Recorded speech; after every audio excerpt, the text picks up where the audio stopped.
warahmatullahi wabarakatuh. Perkenalkan, saya Windy Azara, NIM 2101072039 dari kelas 2B D3 Akuntansi.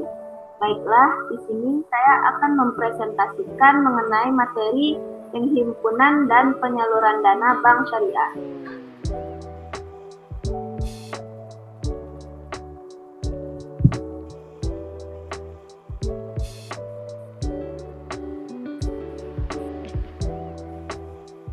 Penghimpunan dana bank syariah.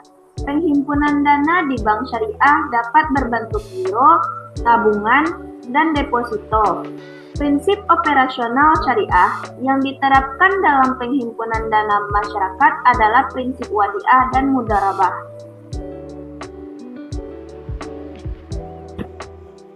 Yang pertama, prinsip wadiah. Prinsip wadiah yang diterapkan adalah wadiah yad-damanah yang diterapkan pada produk rekening giro. Wadiah damanah berbeda dengan wadiah amanah. Dalam wadiah amanah, pada prinsipnya harta titipan tidak boleh dimanfaatkan oleh yang dititipi.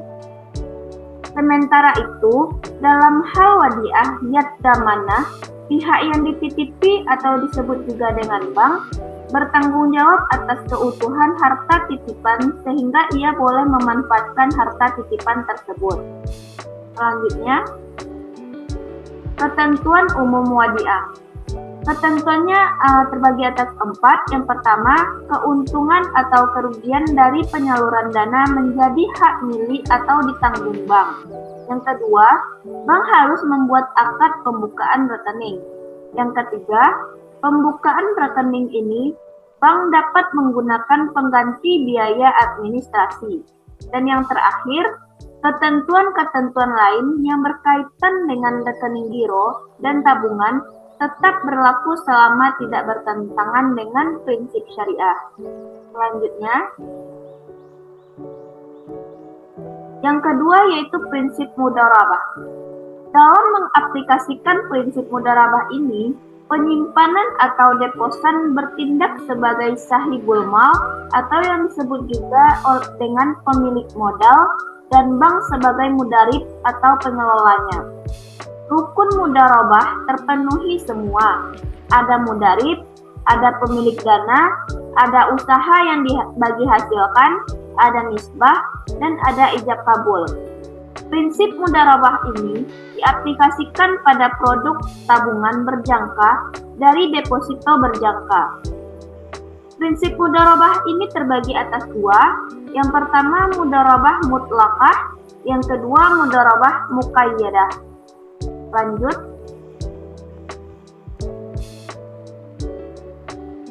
Yang pertama yaitu dalam mudharabah mutlaqah, tidak ada pembatasan bagi bank dalam menggunakan dana yang dihimpun. Nasabah tidak memberikan persyaratan apapun kepada bank ke bisnis apa yang disimpannya itu hendak disalurkan, atau menetapkan penggunaan akad-akad tertentu, ataupun mensyaratkan dananya yang diperuntukkan bagi nasabah tertentu. Jadi, bank memiliki kebebasan penuh untuk menyalurkan dana uriah ini ke bisnis manapun yang diperkirakan menguntungkan. Yang kedua, mudharabah muqayyadah. Jenis mudharabah ini merupakan simpanan khusus atau restricted investment di mana pemilik dana dapat menetapkan syarat-syarat tertentu yang harus dipatuhi oleh pihak bank. Misalnya disyaratkan digunakan untuk bisnis tertentu, atau disyaratkan digunakan dengan akad tertentu, atau disyaratkan digunakan untuk nasabah tertentu. Selanjutnya,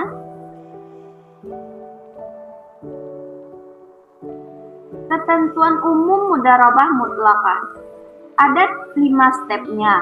Step yang pertama, bank wajib memberitahukan kepada pemilik mengenai nisbah dan tata cara. Step kedua, untuk tabungan mudharabah, bank dapat memberikan buku tabungan sebagai bukti penyimpanan. Step ketiga, Tabungan mudharabah dapat diambil setiap saat oleh penabung. Step keempat, deposito mudharabah hanya dapat dicairkan sesuai dengan jangka waktu yang telah disepakati atau disetujui. Step kelima, ketentuan-ketentuan lain yang berkaitan dengan tabungan dan deposito tetap berlaku sepanjang tidak bertentangan dengan prinsip-prinsip syariah. Selanjutnya,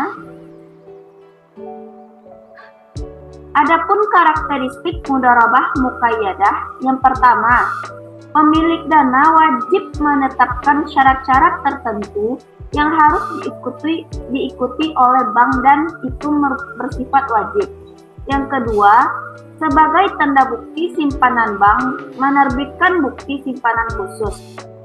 Ketiga, bank wajib memberitahukan kepada pemilik dana mengenai nisbah dan tata cara pemberitahuan keuntungan. Dan yang terakhir, untuk deposito mudharabah, bank wajib memberikan sertifikat atau tanda penyimpanan atau disebut juga billet deposito kepada deposan. Selanjutnya, adapun penyaluran dana bank syariah. Secara garis besarnya, produk pembiayaan syariah terbagi ke dalam 4 kategori yang dibedakan berdasarkan tujuan penggunaannya. Yang pertama, pembiayaan dengan prinsip jual beli. Yang kedua, pembiayaan dengan prinsip sewa.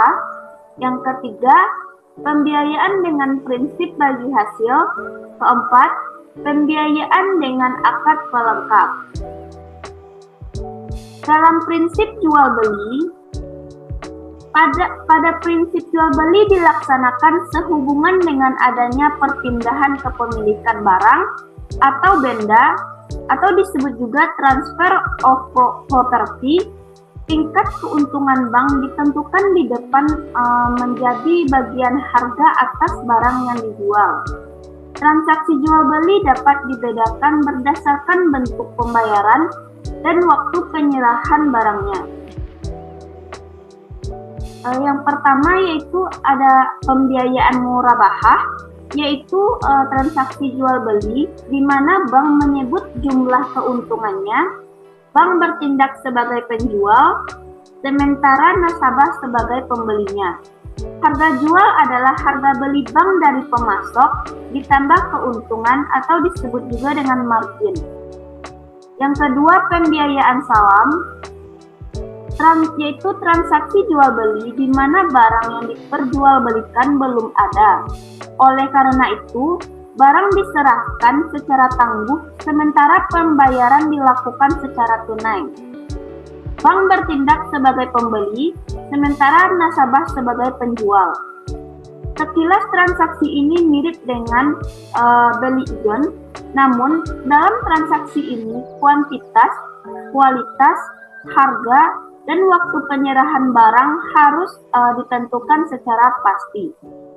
Yang ketiga, pembiayaan istisna, yaitu produk istisna menyerupai produk salam, tapi dalam istisna pembayarannya hanya dilakukan oleh bank dalam beberapa kali termin pembayaran. Skim istisna dalam bank syariah umumnya diaplikasikan pada pembiayaan manufaktur dan konstruksi. Selanjutnya, yang kedua yaitu prinsip sewa atau ijarah. Prinsip ini dilandasi adanya perpindahan manfaat, jadi pada dasarnya prinsip ijarah sama saja dengan prinsip jual beli, tapi perbedaannya terletak pada objek transaksinya. Barang pada masa akhir sewa, bank dapat saja menjual barang yang disewakannya kepada nasabah. Karena itu, dalam perbankan syariah dikenal ijarah muntahiyah bimtalik, yaitu sewa yang diikuti dengan berpindahnya kepemilikan. Selanjutnya, yang ketiga prinsip bagi hasil atau yang disebut juga syirkah, yaitu pembiayaan musyarakah dilandasi adanya keinginan pada pihak yang bekerja sama untuk meningkatkan nilai aset yang mereka miliki secara bersama-sama. Pembiayaan mudharabah transaksi jenis ini tidak mensyaratkan adanya wakil sahib amal dalam manajemen proyek. Sebagai orang kepercayaan, mudarib harus bertindak hati-hati dan bertanggung jawab untuk setiap kerugian yang terjadi akibat kelalaian. Sekian penyampaian materi mengenai penyaluran dana dan penghimpunan dana bank syariah. Kurang lebihnya mohon maaf. Wabillahi taufiq wal hidayah. Wassalamualaikum warahmatullahi wabarakatuh.